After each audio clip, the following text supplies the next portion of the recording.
All right, season 5 continues. That's right. It's like the weekly episodes are rolling. This season is going by very fast. Dude, I'm absolutely convinced that time is moving by in segments of months at a time now instead of days or weeks. Like I blink. You don't do the whole. This season. This is what day and year it is. No, I need to like work on my breathing exercises or something. I have some for you. I'm sure you. I really do. No but doubt. we got a great guest and a great neighbor here today, so let's get to it.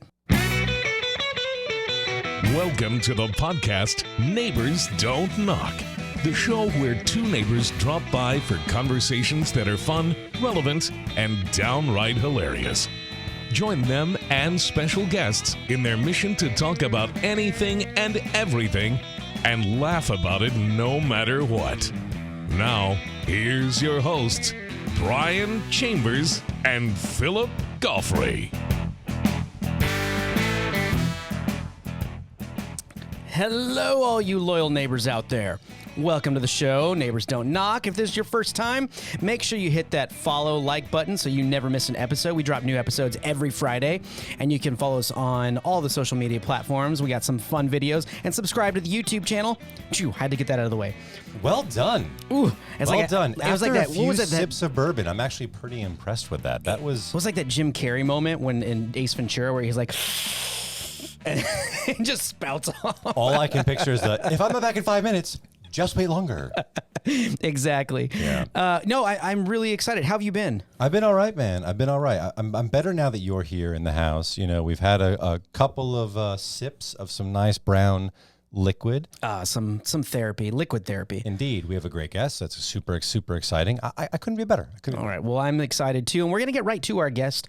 And this is a really unique guest because he's right here in our own backyard, which is awesome. We love local guests that are coming in. A true neighbor. Yes. And not only a true neighbor, a true Texan in every sense of the word, but a very international Texan. I'm going to put that word out there. Very international Texan. I don't know if that works or not, but you're going to get to know him really well. He's a 5th generation Texan. And he is a Texas A&M engineering graduate. He also got his MBA at University of Liverpool. He has a company. He works in the oil and gas industry, but he also has a company called Republic Boot Company where they make custom cowboy boots and embodies everything Texas. His family roots go back a ways, and he's got a really unique story, but we just want to welcome him to the show, Mr. Chris Conrad. Chris, what's going on, man? What's going on, guys? So good to meet you guys. I mean, the time I've been here has been phenomenal, just hanging out and learning y'all stories as well. Dude, we appreciate you coming by, man. Thank you so much. Yeah, well, cheers. It's always good to meet a new neighbor. Indeed. So, welcome to the table. It might have short arms, but it's so some Basil Hayden. Thank you very much. No problem. So, okay. Now, Neighbors Don't Knock is not sponsored by Basil Hayden's. However, we should be. Well, should be. You know, good stuff. Basil Hayden, Woodford, you know, I whatever. happen Reach to be out drinking to us. Woodford Reserve, also somebody who's to sponsor the show. Just throwing it out there, Kentucky, in case you're listening. You know, I'd be willing to travel to Kentucky for a show if that was the case. Yeah. A little bit of shade though. People from Kentucky tend to say that it can't be bourbon if it's not from Kentucky. Now I want to throw it out there right now. I'm sorry, Kentucky. That is not true. That one is actually not true. It is true that bourbon is the national drink of this great United States. Yeah. But you can still make bourbon if you're not in Kentucky, technically. Yeah, I think it's like the ABCs, right? It's like American-made bourbon. It's got to be like a charred barrel. It has to be in a And it charred has to be barrel, a yeah. Majority corn. Exactly. That's Something that. like this. I think the corn thing is actually the. Yeah, 51%, something like that. Yeah. I think that's it. And I'm absolutely okay with throwing some shade at Kentucky for bourbon, man. I think we're pretty proud. It's the same reason I throw shade at Memphis for barbecue. Ooh. Yeah. I really do. I'm sorry. I love Texas barbecue. I happened to be in Memphis, and we went by Rendezvous, which is apparently a very high-end rib place that everyone's like, you gotta go to Rendezvous. It was it was a really cool place. I'm not for the necessarily dry rub that a lot of that area uses. I like some sauce and juice on my barbecue, or I like it fall off the bone a little bit more. It was just a little too, I'd say a little rough. You know, It's too sweet. I mean, for me, back over in the east side, it's too sweet. In Texas, we use that vinegar rub with some spice, right? You got to have Yes. that kind of like that feel of the barbecue. You can't have that sweetness that overtakes the actual taste of the meat. So that's my take. Yeah, I Yeah, love well, this. because North Carolina has the same thing. It's very, very sweet, and I think that's too much. I think Texas balances it right. I like the spice, but there is a little bit of sweetness too. It's kind of like it hits you after. Indeed. And we were all talking like sort of backstory before the show started, and where I grew up kind of came up, right? So being from New England, I didn't know what barbecue was until I came to Texas. I literally never had true barbecue until I landed in Texas. Never in my life. I thought that like grilling hot dogs and hamburgers on your little like charcoal Weber was barbecue. Grilling is different than barbecue. 100%. Yes, exactly. It's like a steak is not barbecue. Yeah. A steak is grilling. Right. Barbecue is barbacoa, which means slow cook. Exactly, right? It's not heating up something fast. It's a slow process. Yeah. Which is had what no I clue. love. I mean, I going to school you went to A&M and you're from Texas, so I wasn't really introduced into good barbecue until I went to college up in Texas Tech because our tailgates. Yeah. They brought out a massive smoker, and I remember one of our buddies pulls his truck up with his massive smoker, and he'd been working on stuff, like a day and a half before just to get ready for the tailgate for the football game. And my word, was it delicious. Right. When you have brisket my for the first word. time that's done right, Yeah. Oh, forgive me for all the vegetarians, vegans out there. Don't get me wrong. it's a small orgasm I in have your no mouth, man. disrespect. It's just, for me being a meat eater, wow. When I had good brisket for the first time. As you said, it takes time. I mean, the guy went out there the day before. It's got to break down. You're not making hot dogs or a steak on the grill. It's got to actually kind of break down and actually take time. It's so good. amazing. But I will say though that like the barbecue wars thing is kind of weird to me because I get regional differences. I get what you guys are saying with like the sweetness versus the vinegar rub and all of that. Like that makes sense to me, and it does ring true to me because now that I've been in Texas long enough to get a really good palate for Texas barbecue, when I go elsewhere, it tastes not right and often just not good as far as I'm concerned. But I do find it fascinating that people get so caught up in the, purity of anything, let alone barbecue. Oh man, come on! There's purists in everything. Well, yeah, though. but it's like you go to Good Company Barbecue on Kirby Drive here in Houston, right? Not my favorite. No, but it's good. But it's good barbecue. It's not like knock your socks off barbecue. Yeah. I'll give people that. Yeah. But it's good barbecue. And coming from from an area rather that never had good barbecue, when I first had that, it blew my freaking mind, right? Yeah. But people are like, oh, they do it wrong because they're too commercial now. And I'm like, come on, It's the same. guys, It's the same world. I know we're going to get into it, but the boot world is exactly the same. I was thinking about it when I was saying it. Yeah. That's it. It's like it's not cool because they do this and this and this. You get nerded out in the thing, but in general, like boots are good, in Texas, right? I mean, we're making handcrafted products, right? So I've got to make sure the production is right. I got to make sure that the design is right. I got to make sure that the artists are compensated the right way to make the actual toe and the actual inlay and all these kinds of things. It's a very complicated process, and I mean it's not like just creating something like a car where you just mass produce something.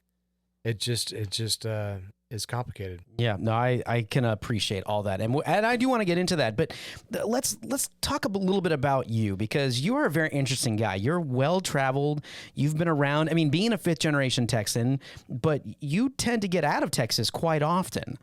Tell us a little bit about your day to day, because I know you say you work with a larger oil company, so that's been kind of taking you around a little bit. But how did you get your start with everything? We know you graduated from A&M with engineering. Was that always something you wanted? To be an engineer? Yeah, it's a good question. I mean, for me, I've always been kind of engineering minded, of course, and then I was so fortunate enough as my younger self to actually be blessed to be selected to go to A&M, and then I went to Russia when I was 15 years old.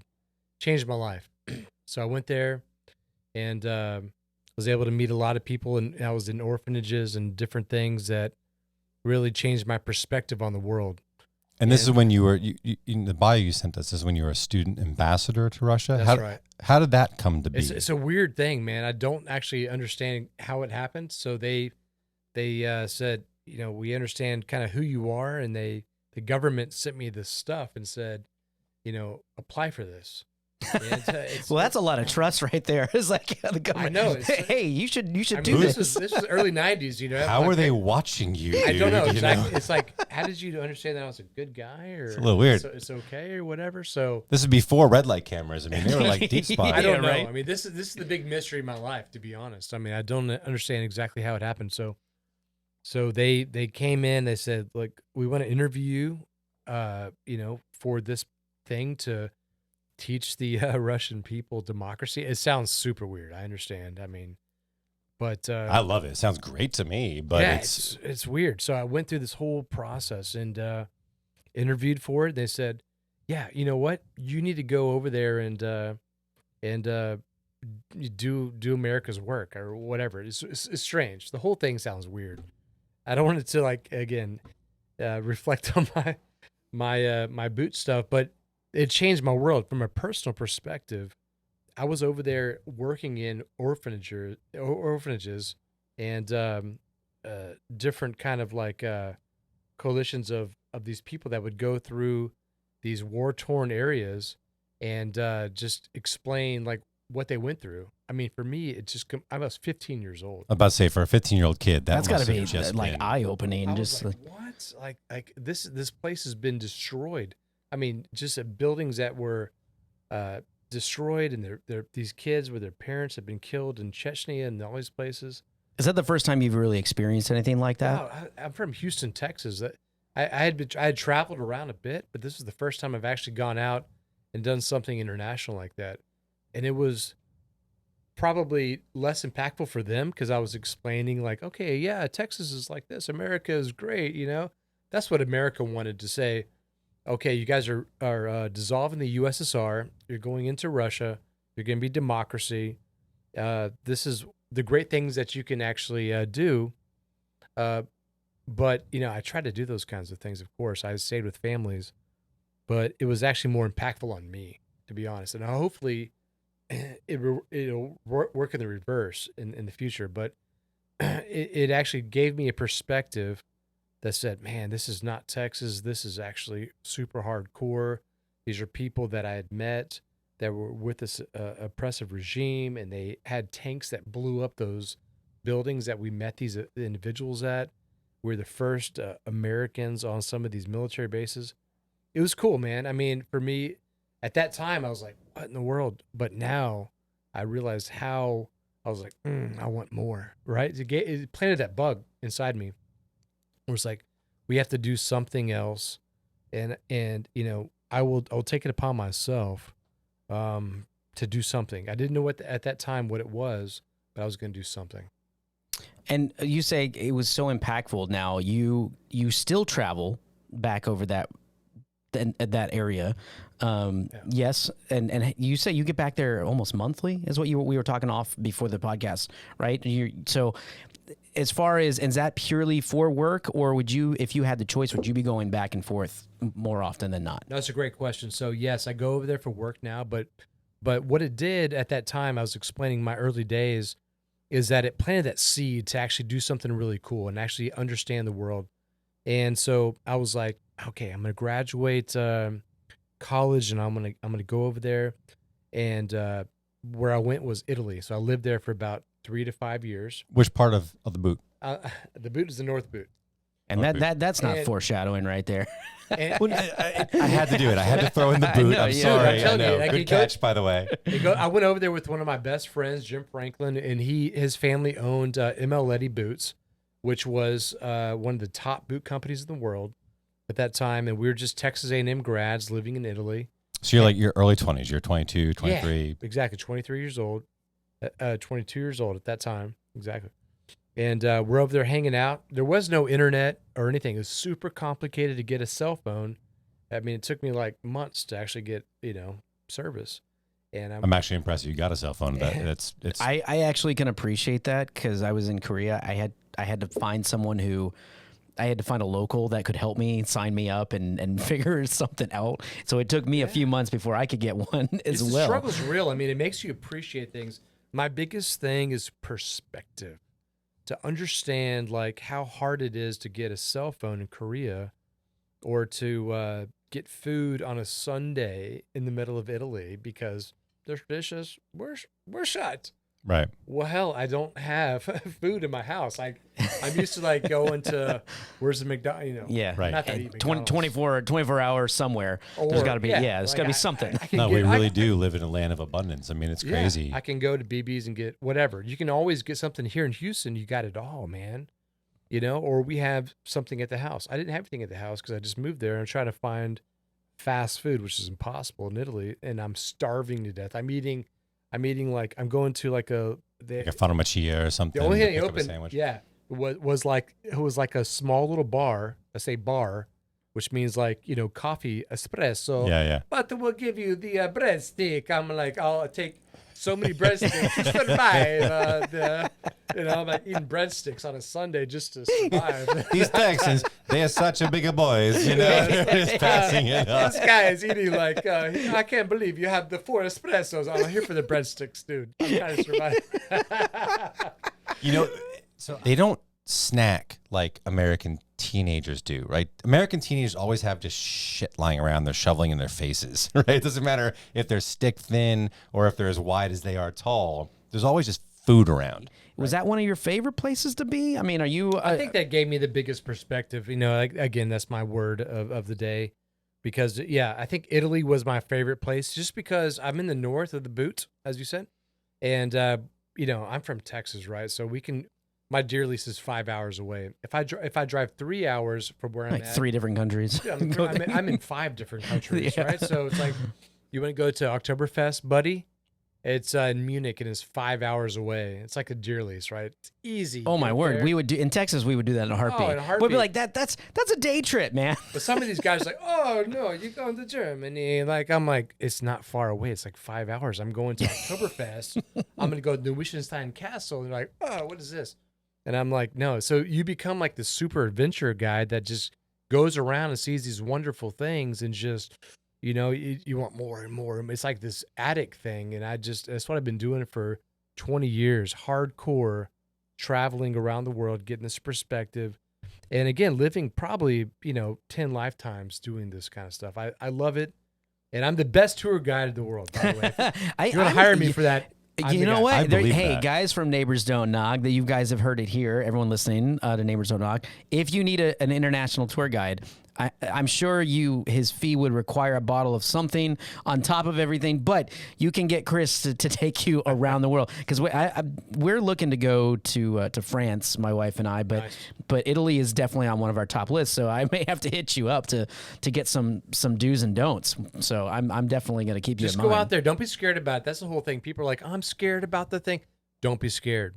That's the number one. That's the neighbor comment is just get out there, figure it out. That figuring it out and executing that makes you feel like more confident about the situation that you're in. Yeah. You're going to go through weird stuff with trains and planes and automobiles and all that, but also some of these, strange accommodations. Just do it, man. My wife would make fun of me because I'd come home and I'd be watching Anthony Bourdain. I'm like, that's me. Like, I need to do those kinds of things. And I'd be the guy at the street kind of eating the weird stuff. Yeah. I mean, but respectfully and actually, understand their culture and embrace it, right?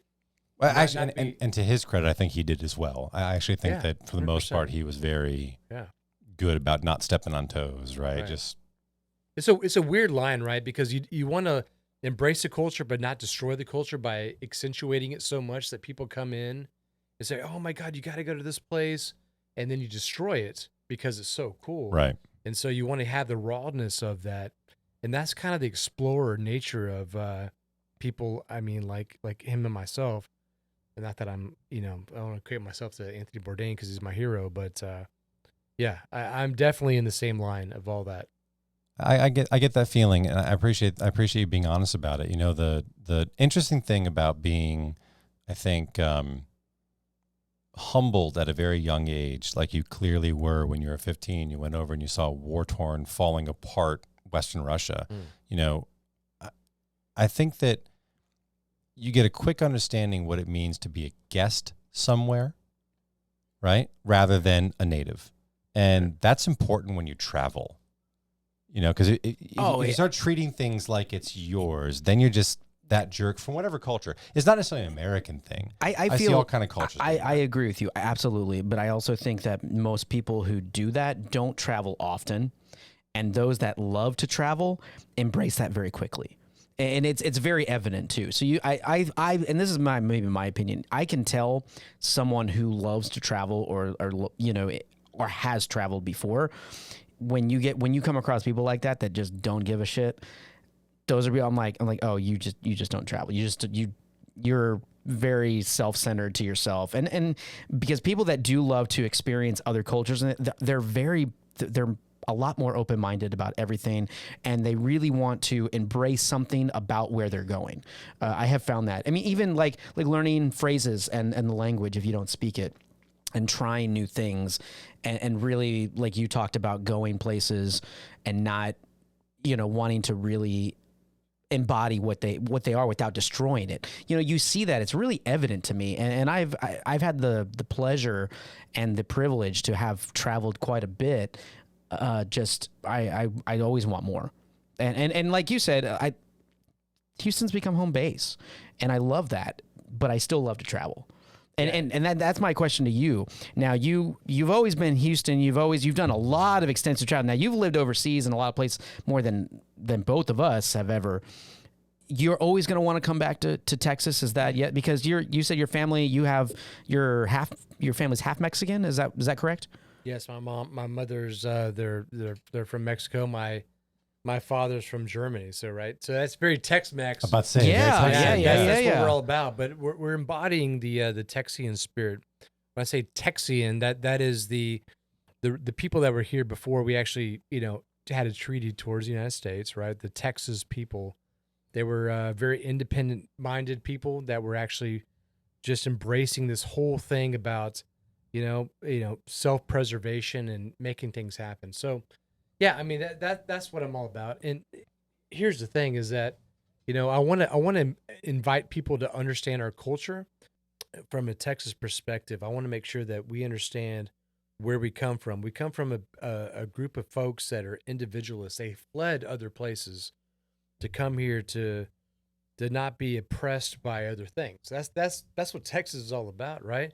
So you're touching on something that actually rings so true to me, being from the Northeast, because when I came down here, having no idea what I was really walking into, my parents moved here in 1999 from the Northeast, and I came to visit for the first time in the winter of 1999. So I come into Houston, and I find this really diverse city that I did not expect to find in Texas, because I had this preconceived notion of like what Texas was, right? I think everyone does. I think so too. And I go walking around, I go start to meet people, I go downtown, I see street signs that are Vietnamese. I'm like, holy crap, this is a really, really dynamic place. Then what's the rest of Texas all about? And as I fell more and more in love with the idea of the freedoms that you're talking about, the idea of everyone that I meet that experiences Texas for a long enough period of time, they become fiercely independent people. Yeah.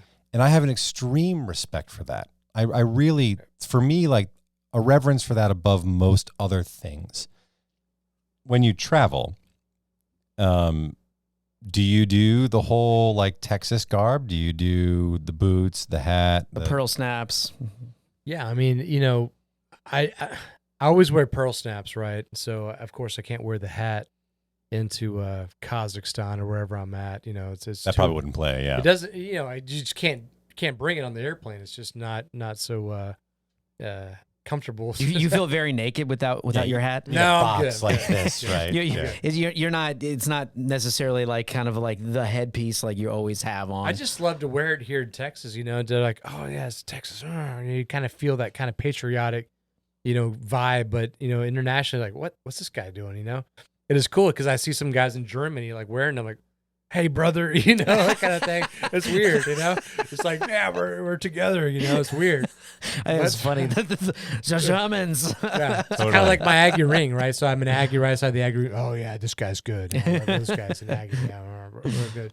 So I wish I could, but where I work and where I travel, it's just not too palatable to actually have a my boots on through the airport and stuff. Even though I'm the boot maker, everybody's like, "Oh, you're Chris, the boot maker. Why aren't you wearing boots?" There's also a lot of metal in those things. Because I'm walking on cobblestone. Yeah, exactly. After 2 days, right? So good to do that. Yeah, what's awesome? Pull tendons in your ankles. No.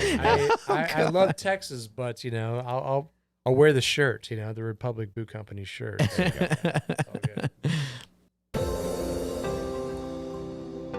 Neighbors Don't Knock is produced by C&G Communications. C&G specializes in small batch voiceover and video production for commercial media, podcasting, radio, and more.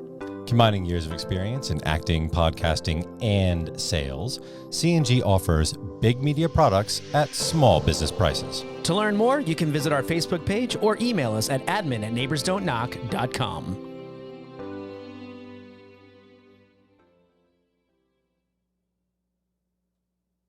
Okay, we have, before we get any further, because we're having such a good time, we have a Neighbors Don't Knock first for everybody. We are going to do a shot here on the show. Indeed. By the way, that just appeared. It's magic. That's what happens here at NDK. Magical things happen. Like our glasses automatically get refilled. Big shout out to my wife for bringing these down. This is pretty cool. And I feel like... I don't know. I feel kind of celebrity having like shots brought to me in the middle of the show. I know, but I am actually, I'm going to get up for this cheers because I got to do this. So cheers. Please come in. Cheers. Chris, cheers. Brian, cheers. Cheers. Absolutely. Here we go. Some vodka. What's the word? Zdorovie. Zdorovie. Korean, they say kombe. Kombe. They say kombe. Kombe. So kompai. I know Zdorovie. I know Salancha. I know Salut. Salut. Obviously, cheers. Yep.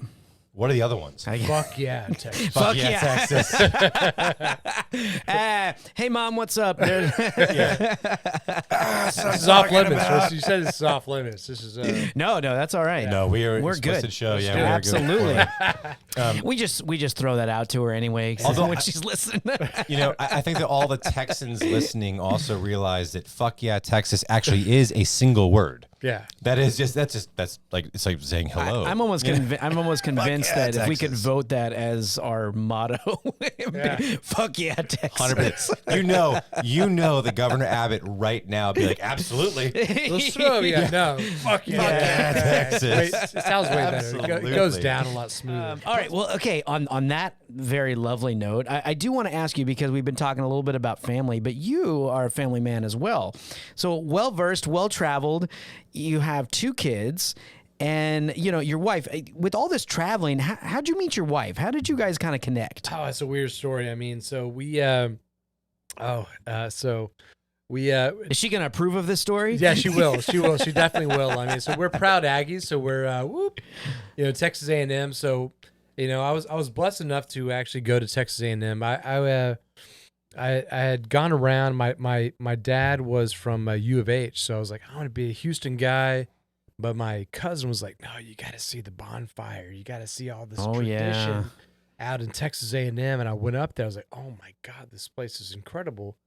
And as I said before, I'm an engineer by trade. I was like, oh, man, this is super cool. So I was like, I'm gonna go to U of H to begin with. And then I was like, no, I'm going to go to A&M.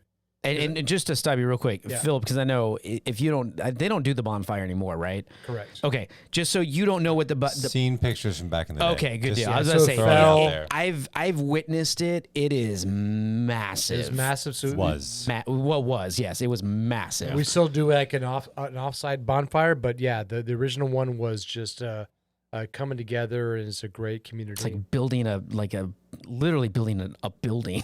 Right. Like it was just so massive. Burning Man before Burning Man. Yeah, exactly. So at that time, I met my wife, kind of saw her around. I was like, oh my God, this woman was beautiful. I went to Panama City Beach, Florida, right? So, and then I was wearing the cowboy hat and stuff. And she's like, you a cowboy? I was like, oh my God, I know you. It's like divine intervention. Seriously. I know I you. love I met her in I spring. know you. That's spring awesome. break in Panama City Beach. I was like, oh my God. And I was like, I'm going to marry you kind of thing. And it wasn't so weird like that, but it happens. I was gonna say, did you say that? Actually, that would have been awesome. No, talk I about was like- talk about confidence, man. It's like, No, I'm gonna marry you. It's like, I was like, okay. I'm going to tell you right now, and this might shock most of our listeners, actually, but I 100% believe in the whole your love Yeah. thing when you meet your Yeah. partner, because I've experienced it, and it was like a lightning bolt. It's weird. Here's the deal: is that she put up with me. I mean, we had the ultimate place in College Station. I would like George Strait's son would come there. I mean, everybody would just party at my place, and she was like I'm so sad I didn't get a Tol- chance now. tolerant of me. I was like, look, our life is going to be crazy. Tolerant.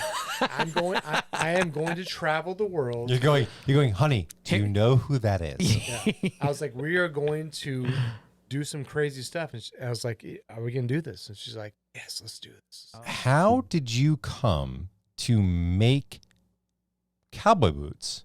So boots are the iconic symbol of Texas.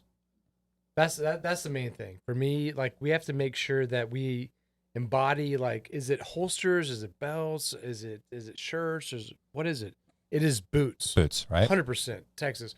When I traveled everywhere, I was in Japan. I was in Italy. I was these different places. They were like, "You're a cowboy, okay? Where's your boots?" I was like, well, I was wearing tennis shoes or whatever because of the cobblestones and all this kind of Right. stuff.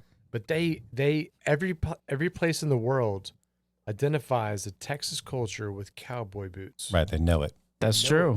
it. And I was like, you know what? I'm going to take that stereotype. I'm going to make that reality.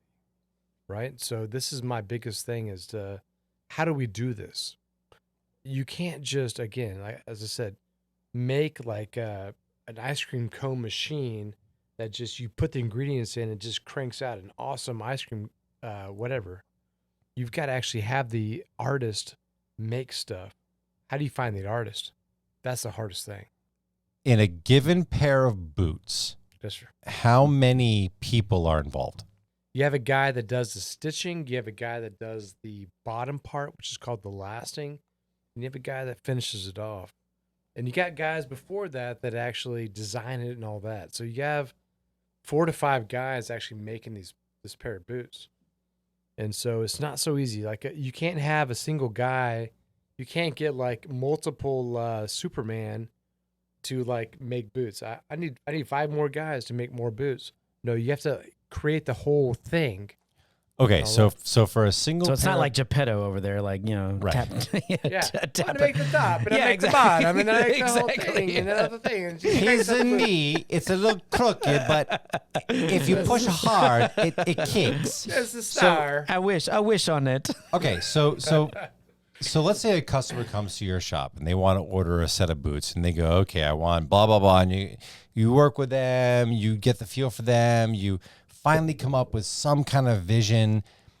What I want to know is, let's talk fundamentals. So it sounds like it's at least 5 to 6 people involved in the process of manufacturing one pair of boots. Correct. And it sounds like it might be more depending Well, on... and how long does that normally take? I mean, if you have that many people working on a single pair. Yeah, for sure. I mean, we're at about 7 to 9 months, backlog for a pair.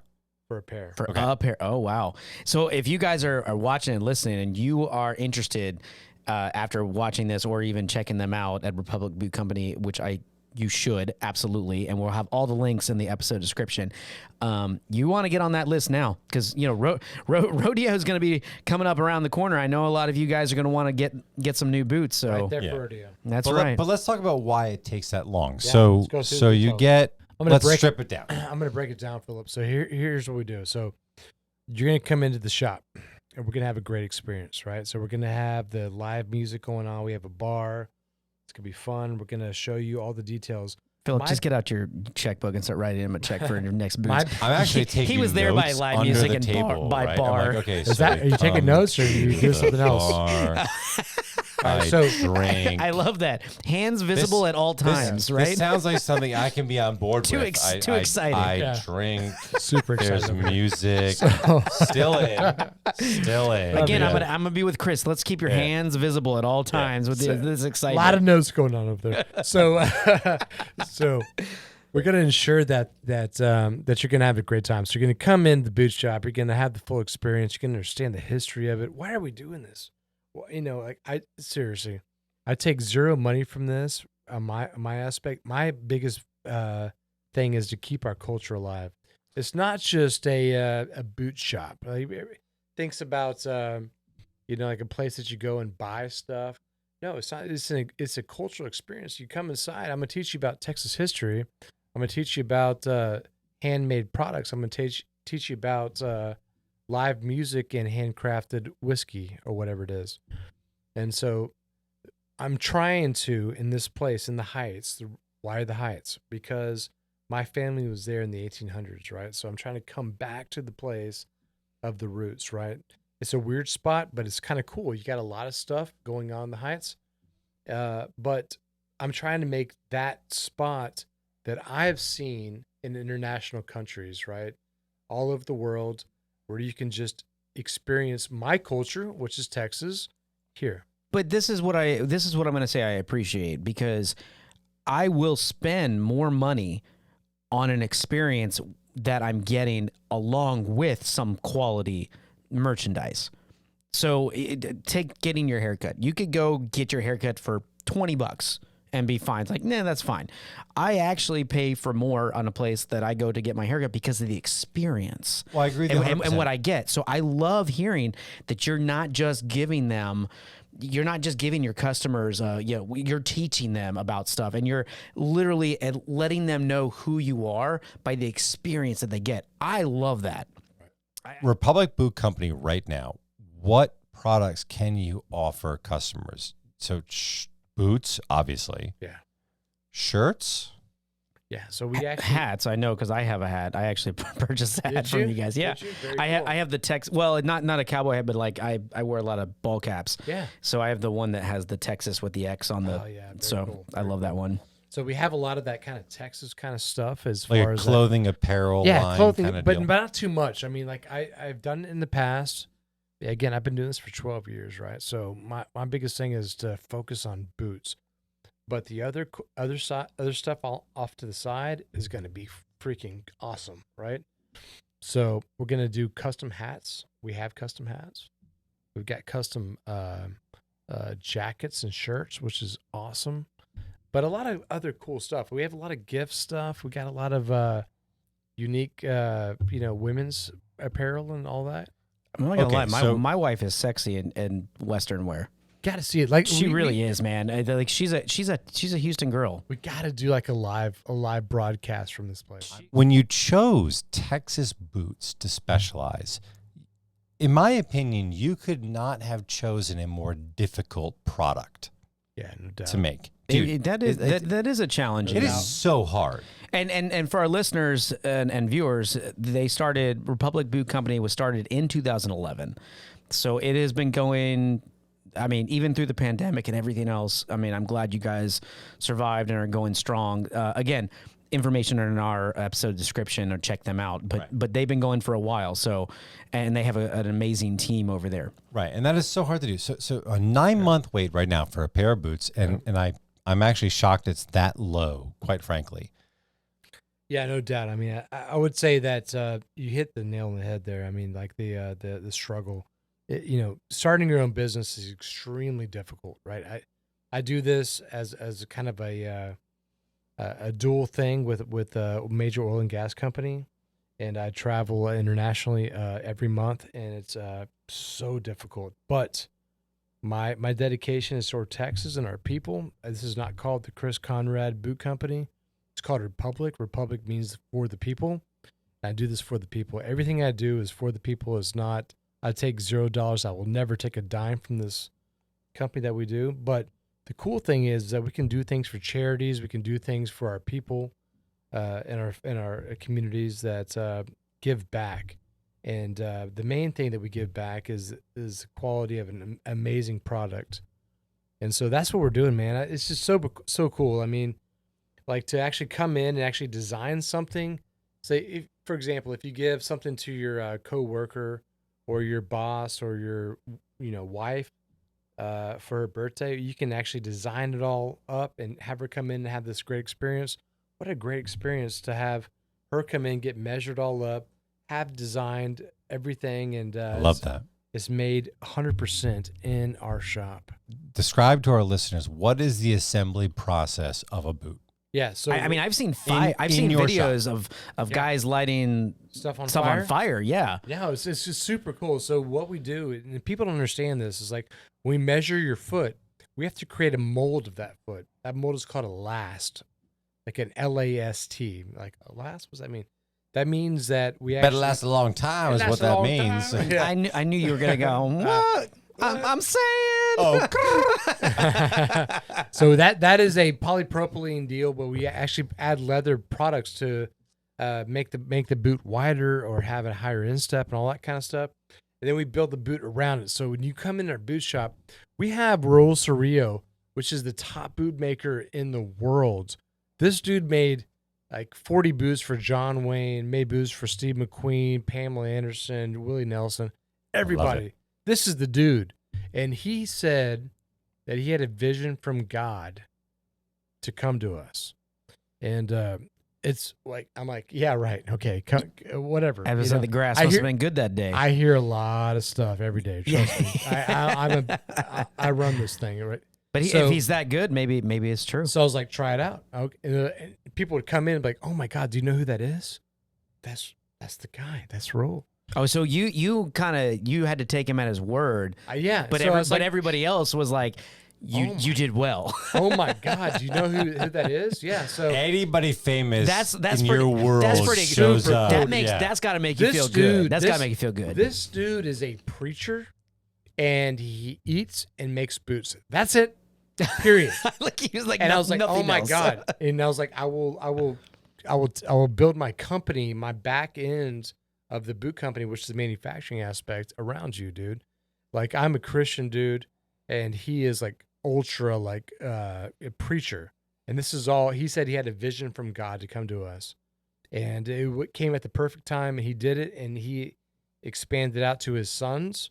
And so a lot of that stuff that we do is based on this guy. Aside from the experience, the quality of your boot, how is it different from the other boot companies that are here in the Houston area? No, so this is the best question because we get this all the time. I mean, here's the deal is that we take care of you guys from start to finish, right? I mean, we are boot makers. There's a lot of people out there making boots as a marketing company that actually make stuff somewhere else and actually sell it on the internet or whatever. We're going to take care of you, man. And if you come into our shop, you'll realize that we actually take the mold of your foot. We actually take that and actually form the last and create the upper and then create the actual boot around it. You can see it all right there, 100% in the shop. My biggest thing about all of this is I want you to have the full experience, the Texas music, the handcrafted whiskey, the handcrafted experience inside the shop. And you can do that all right there, So if you order boots from us, you can go in there and see like the progress of your ostrich boots or whatever. It's super neat, dude. And you can see like we can do classes like why does the guy hand welt the boot? I mean, we can get I'm an engineer, right? So you can go into the weeds of how the fillet welt is and why that is and why that's better. Why you don't use cork on certain aspects or why you don't use synthetics on other aspects. But we love to go deep into the educational aspect, but not be pretentious about it. Like have a true Texas thing, like kind of old cowboy. This is why we do it, but show it and explain it in the right way and then have the music playing in the background. Do you allow your customers to have a part of participate in part of the process 100%. Of their boots? Yes, they can make their own boots. Really? Yes. Oh, wow. In different aspects. Okay. Yeah. If they want to come and make their last, if they want to come and actually do some stitching on their welt, all these things, I know they're kind of like terms that most people don't understand, but we'll explain the terms And if you want to come and actually stitch part of your boots, if you want to kind of sand your heel counter just the right way and just be like, man, see that slants on that heel? I did that. Man, I love that. Yeah, that's a Justin slant right there. Right Oh, now. It's cool. And that's a cool aspect. that is neat though. Because if you're thinking about a heel of a boot, people think that, oh, that tree, that wood. No, that's actually leather, right? It's hand cut leather that we stack, and we hand actually sand that slant. Make your own slant, dude. Just cool stuff like that. I love that. That's super cool. And you guys offer different types of leathers, or you know, as far as that. Okay. Yeah, all on the actual leather. If you want to like, or I said different types of skin, because you mentioned ostrich and things like that. Like, I mean, we got the traditional. I mean, we have a lot of ostrich, which is a fantastic hide. We got a lot of, alligator, which we have a lot of tag stuff. Even today, we actually put together the full package. If you want to go actually get a gator and come back with it, we have that full package. oh, there you go, Philip. We can just go bag a gator and come make some boots. And we have like he's like $5,000. By the way, is the price start out there? Okay. And if you want to come back and do that, if you want to get hippo hide, whatever. If you want your grandma, whatever. We can make boots. Oh, there we go. Sorry, Nana. I will remember you forever on my feet. I have to say I love it because obviously you have an extreme passion for wanting this to be a complete experience for whomever buys from your company, and I think that's pretty freaking cool. Yeah. To do that. You're an engineer. You're out in the world in the oil and gas industry. It's a cultural experience, not even a lifestyle. At a very high level, right? And you are changing the way that we use energy. You're part of that. And then when you're home, you're part of making something from home that everyone can experience. I don't think that there can be anything more American, more Texan, more... Well, just a human being, somebody that has something to give. Well, to be a human being and to stand up are two different things. Yeah, and I did notice a new tattoo. I'm gonna do this because it's a great question, and this was not prompt, but when I was this year, I was in Kazakhstan, right? So I was held hostage by the Kazakhs, held hostage, right? So they surrounded us in our compound because they had a revolution. They had killed a number of our people in the past. Yeah. By the way, that you don't have to do quotes. That is being held hostage. Yeah. So they had killed our people. So we knew that with scaffolding poles, like almost Vlad the Impaler kind of stuff. It's horrible. So we knew this was happening. We knew it was coming. I said in January this year, I said, if you're coming, like I told all my people, like I'm stabbing and kicking, right? So it was like the Alamo, right? We're gonna make this happen. It's a horrible conversation, but this is a real deal, and this is what I'm going back to next week because it's gonna happen again.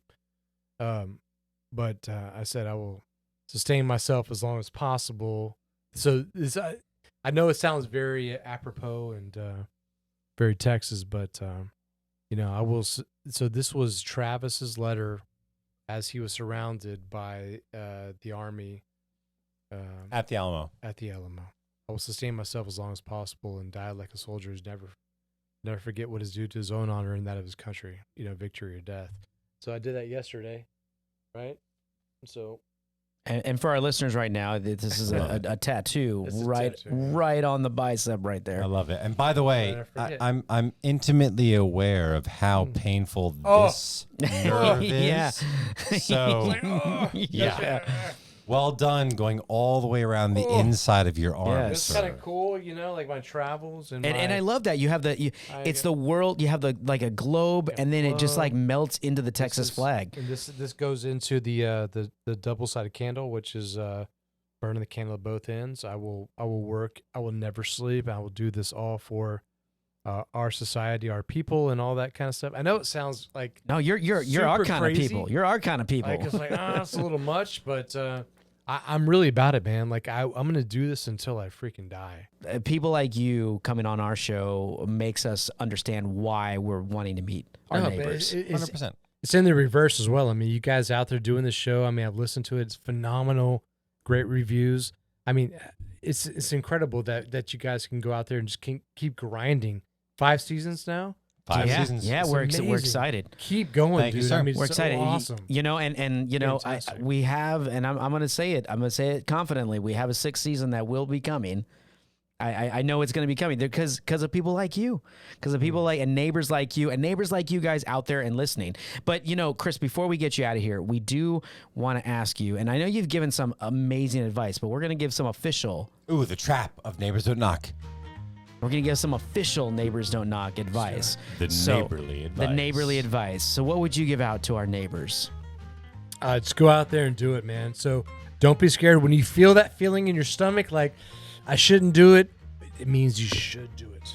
Ah, that's right. I love that. You should do it.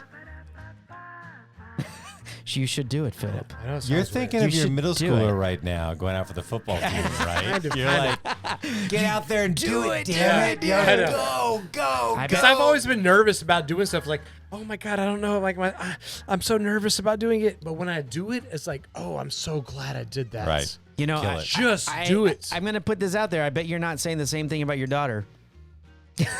Not doing it. Don't do my not daughter. doing it. Not doing it. You're Just not. do You're certain not things. doing Yes. it. Yes. In a perspective there. There's an element of we're not ready yet as Yes. parents, right? But thank God we have like our phones. We can check, where are you? You know, like, oh. What are you doing? I know. Is there anything that you think that our listeners need to know about, you know, the new shop, the height shop, the boot company? Yeah, thanks, Philip. I think at the end of the day, what we're trying to do here at the new shop is to have, we call it the Goldilocks. It's not so big. It's not a big box store. It's not some small boot shop. It's just right. It's that Goldilocks. It's so beautiful. And You know, if feel like there's a closet that you're walking into. yeah, you know? it's really neat. If you go online, you can kind of see some of the thing, but you got to come inside to really understand. I mean, we have a stage, we have the bar there, we have the fitting room, but it's beyond that. It's not about those kind of things. It's like the things I was talking about earlier. It is the experience of coming into real Texas. People come in from even Houston and be like, oh my God, this is what I remember from my childhood. Yeah, this is real Texas. Or people that come in from Sweden or today from Minneapolis saying, oh my God, this is the Texas that I imagine. So you come inside the shop, you're going to see this wonderful display of leathers and experience and the warmness of hospitality that we're known for. All these cultural markers that are going to be present inside of our shop. And I just encourage you to come inside and just to have that experience and just live it to the fullest. All right, so you heard it there, guys. So, and if you guys want to find out how you can get involved with Republic Boot Company, whether you want to help support them, be involved in any charities or events that they have going on, or get yourself a handcrafted experience, is what I'm going to call it right there, you can check out their episode, the information in the episode description. Yeah, So- we're going to have all down there in the links below. And I'll tell you what, I've never owned a pair of cowboy boots in my we entire may have to life. do a Neighbors Don't Knock. I think so. We may have We to can do fix it. this. I think that I'm going to dedicate a statement here. I'm going to do it Ooh. After the shot. Yeah, exactly. after the shot. We are going to get it. So you guys can catch all of our episodes dropping every Friday with new guests, new neighbors, just like Chris. Go and listen to past episodes. Follow us on social media. If you have any questions, hit us up at admin@neighborsdon'tknock.com. Chris, we thank you for your time, man. Thank you, guys. Thank you, sir. Thanks so much. We'll see you guys next week. Peace. Out.